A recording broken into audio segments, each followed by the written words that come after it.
You've caught yourself doing it. Maybe in the car, maybe in the kitchen, maybe standing in a supermarket aisle, quietly narrating a decision nobody asked you to explain out loud. Okay, where is it? Third aisle. No, second. Come on. And for a split second you looked around to check if anyone heard you, and felt, briefly, like you'd been caught doing something strange. You weren't.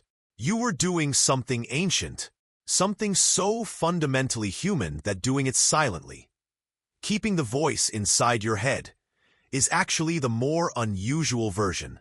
Hey Race, what nobody tells you about the voice in your head. It isn't random. It isn't noise. It isn't evidence that something is slightly off with your wiring. It is the most sophisticated cognitive tool your species ever developed. And for most of human history, it wasn't inside your head at all. It was out loud. Children think out loud before they think silently. Watch a 4-year-old solve a problem, and they will narrate every step of it without embarrassment, without self-consciousness, without any awareness that thinking and speaking are supposed to be two separate activities. Because for a young brain, they aren't. The voice and the thought are the same thing. Language isn't describing the thinking. Language is the thinking. What happens as you grow older isn't that you stop talking to yourself. It's that you learn to do it quietly. You internalize the voice. You fold it inward. But it never goes away. It just becomes the murmur underneath everything.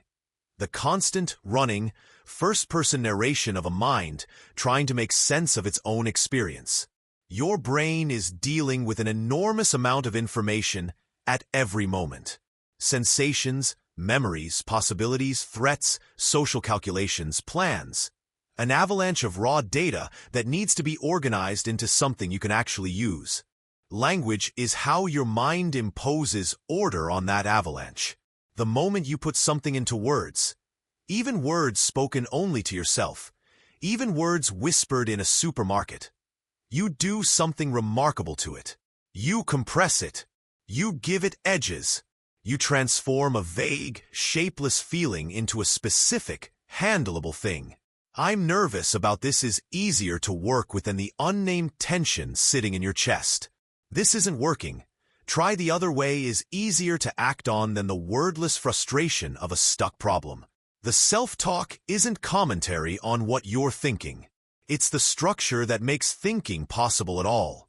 And when the situation gets harder, when the stakes rise, when the pressure builds, when the problem gets genuinely complex, notice what happens. The internal voice gets louder. Sometimes it escapes entirely because your brain needs more processing power, and speaking, even softly, even privately, recruits more of the brain than thinking silently does. It slows the thought down just enough to examine it. It makes the invisible visible. Athletes do it on the field. Surgeons do it in operating rooms. Writers do it at desks. The best performers in almost every demanding human activity talk themselves through the hardest moments. Not because they're anxious, but because the voice is the tool that keeps the mind from fragmenting under pressure. Hey Race, what changes when you understand this? The voice in your head stops being something to manage or silence or feel embarrassed about. It becomes something to use, deliberately, skillfully, the way you use any tool that was specifically built for the work you're doing. Because that's what it is. The oldest thinking technology your species has. Older than writing. Older than mathematics. Older than any system humans ever built to understand the world. Just a mind, talking to itself, turning the chaos of experience into something it can hold. You are not strange for doing it out loud sometimes. You are just letting the process breathe. The most human thing you do every day isn't something anyone else ever sees. It's the conversation you're always having with yourself. The one that started the moment you found language and hasn't stopped since.